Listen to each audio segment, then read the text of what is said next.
Welcome back to the deep dive, where we take your sources, your questions, and really dig into them to find those crucial insights. Yeah, looking forward to this one. Today, we're tackling something that, well, it probably hits close to home for a lot of renters out there.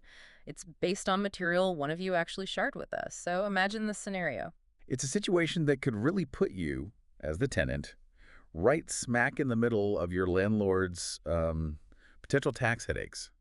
And it forces you into making a really, really tough decision. Exactly. So the specific case we're diving into involves someone, let's just call him Driage. Now, Griad gets this letter, seems pretty standard, from the tax bureau. They're asking for his rental contract, proof of payment, that sort of thing. Okay, routine check. But then his landlord, Griad, she gets, well, she gets pretty nervous. Turns out she's worried she hasn't been properly reporting the rent she's been getting from Griad. Ah, okay, so she's potentially looking at back taxes, penalties, Yeah. the whole works. You got it. And here's where the dilemma really kicks in for Renault. Asks him to essentially do her a big favor. Let me guess. She wants him to tell the tax bureau that actually there is no rental agreement, none at Oh, all. wow. Yeah, she wants him to say they're just friends and he's just, staying there temporarily, Yeah. free of charge, no rent involved. Talk about being put on the spot. That's a huge ask. Right. And the material points out Ange actually has a pretty good relationship with Erda. He doesn't want to cause trouble, doesn't want to ruin that connection. But he's also got this really strong, nagging feeling, this fear. If he goes along with this, if he actually lies to the tax bureau, could he get into trouble, like legal trouble? And that is absolutely the core question we need to unpack today. Using the sources you sent in, we're really focusing on this from the tenant's angle.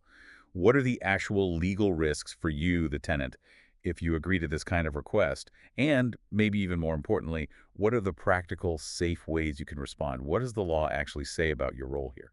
Yeah, let's just sit with Gree's situation for a moment because it feels so relatable. You've got this friendly dynamic, right? Then there's the pressure from the landlord and that internal conflict, wanting to be nice, wanting to keep the peace, but also having that gut feeling that lying to a government agency is, well, probably a bad idea. Absolutely. It's that classic bind, isn't it, between personal relationships, that feeling of obligation, and what the law actually requires or forbids. Yeah. We see it pop up in so many different contexts. And you have to think, well, this is one specific story, this kind of pressure, it's likely more common than we think. I'd bet on it. Landlords may be trying to fly under the radar with rental income and tenants just feeling stuck.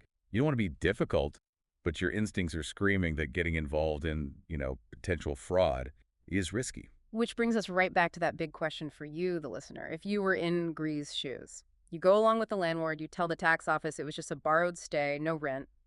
Could you face legal consequences? Looking squarely at the sources provided, the answer is, well, it's a clear and really important yes. Yes, there is definite potential legal responsibility for the tenant if you choose to participate in this deception. That worry has, it's not just paranoia. It's absolutely grounded in potential legal reality. Wow. Okay, so the risk is definitely real. Let's unpack that. What specific laws are we talking about here? What could a tenant actually be violating? Well, one of the main things the sources highlight is the Tax Selection Act, specifically Article 43. Article 43, and what does that cover? It deals with aiding and abetting tax evasion. Aiding and abetting. So like helping someone else cheat on their taxes. How is just telling the landlord's story fit that? Well, think about it. By agreeing to tell the tax bureau this false story that it's a borrowed stay, not a rental, you, the tenant, could absolutely be seen as helping the landlord commit tax evasion. You're essentially helping them create a false front, right? Fabricating this scenario to hide the real income, the rent, which is taxable. The material we reviewed is pretty clear. Helping someone use false statements or conceal income, that falls under aiding and abetting. Okay, I see the connection. And what are the potential consequences? What's the penalty mentioned for that? According to the sources, it's not minor. It can lead to a criminal penalty. We're talking potential imprisonment up to 3 years, detention, or a fine up to NT $60,000. 3 years. Wow. Now, the sources do add a little nuance. They mention that in, let's say, minor cases, maybe the amount of tax evaded is relatively small. Under NT $100,000, there might be some discretion. Possibly no prosecution. But, and this is really crucial, the act itself, aiding tax evasion, is still illegal. Whether they actually prosecute or not is up to the authorities. It doesn't change the fact that you're breaking the law and you're taking on a significant legal risk by doing it. Got it. So that's a major risk under tax law. But you said there was another angle, another law that might apply. Right, and this is where it gets, well, I think it gets really interesting. The sources also bring up the criminal code, Article 214. Criminal Code 214. Okay, how does that one fit in? It's not about taxes specifically. No, this one's broader. It's about making false statements to a public official, acting in their official capacity. Okay, so telling the tax person it's a borrowed stay, how does that connect? When that tax bureau official contacts you, asking for information based on that letter, they are a public servant performing their duty. If you knowingly tell them something false like, oh, no rent exchange, we're just friends, when you know perfectly well you pay rent every month. And if that false statement could lead the official to put incorrect information into official government records, like noting down no rental relationship exists, then you could potentially be violating this specific article. You're causing an official record to be wrong. So it's not just about the tax dodging itself, but the act of actively misleading a government official. Exactly. Lying to them while they're doing their job. Then what's the penalty mentioned for that one? The sources say Article 214 also carries potentially serious consequences. Again, up to 3 years imprisonment, detention, or a fine, this time up to NT $15,000. Now, there's a mention of a Supreme Court precedent, something about situations where the official would need to investigate further anyway. Maybe it wouldn't always meet the threshold for this crime in those cases. But the core message from the sources is clear: knowingly giving false information when asked by an official. It's still a high-risk move for the tenant, unnecessarily high risk. Wow. Okay, so facing potential trouble under two different laws. Yeah, it's crystal clear that just going along with the landlord puts the tenant in a really precarious spot. Knowing the risks is one thing, but the big question is, what can you actually do? Based on the practical advice and the sources, if you're that tenant, like, what are your options? How do you navigate this safely? Right, and this is where the material really shifts into offering actionable strategies, ways for the tenant to protect themselves while also, trying to manage that relationship with the landlord. Okay, great. Hit us with them. What are the recommended steps? Okay, strategy number 1. Communicate honestly, but firmly state your position. The sources really emphasize talking to your landlord directly. Explain, you understand they're worried about the tax situation. You get it. But you have to politely yet clearly state that you just cannot comply with the request to lie because you are worried about breaking the law yourself. So empathy, but also a clear boundary, not just a flat no. Exactly. Be understanding, but firm. And strategy 2 builds right on that. Explain the risks to the landlord, specifically your risks. This is key. Use the info we just talked about. Gently let your landlord know that their request isn't just about their problem. By asking you to lie, they are actively putting you in legal jeopardy. Turn it around slightly. Sort of. Mention things like the Tax Collection Act, Article 43, how you could be seen as aiding their tax evasion. Mention the Criminal Code, Article 214, the risk of lying to an official. Emphasize that you value the relationship. You want things to be okay, but you simply cannot expose yourself and maybe both of you to serious legal trouble, potentially even criminal records. That feels powerful. Shifting it from I won't help you to you're asking me to take a huge personal risk. What's next? Strategy 3 is absolutely vital for the tenant's own protection. Cooperate legally and honestly with the tax bureau. The sources are really unambiguous on this point. That letter from the tax bureau, it's a lawful request. The best, safest thing for you, the tenant, is to provide the information they asked for, your actual rental contract, proof of payment. Just be truthful. And the fact that there's a rental agreement, that's just reality. It's the factual reality, exactly. Regardless of what the landlord wishes were true.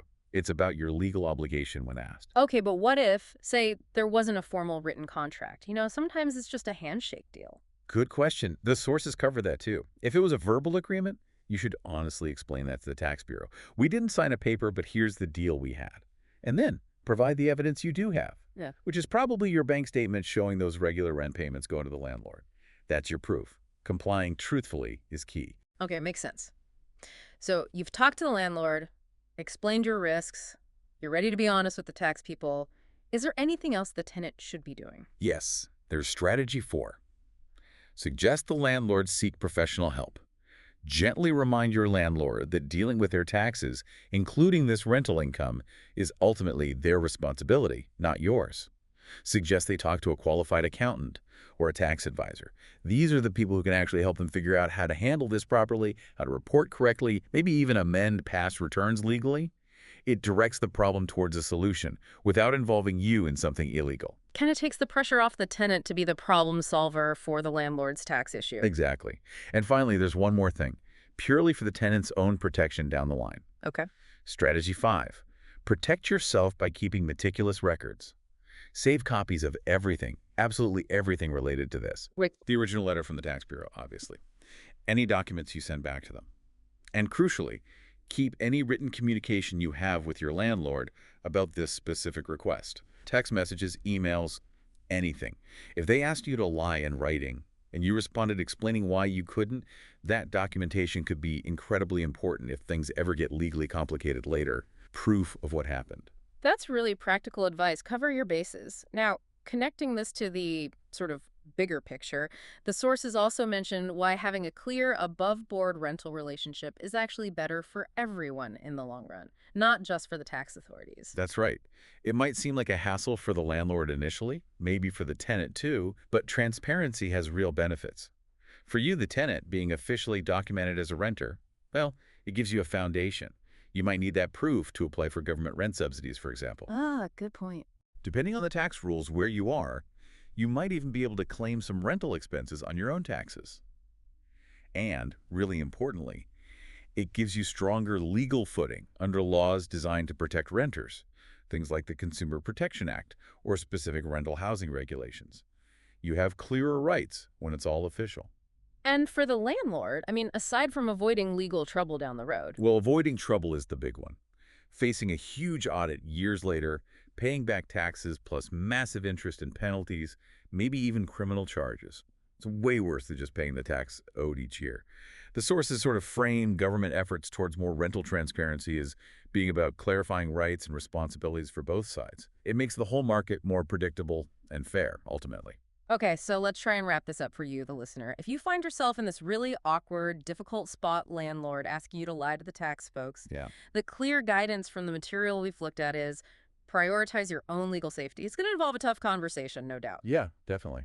But politely but firmly declining the request, explaining your potential legal risks to the landlord, suggesting they get proper tax advice, and crucially, cooperating honestly and fully with the tax bureau.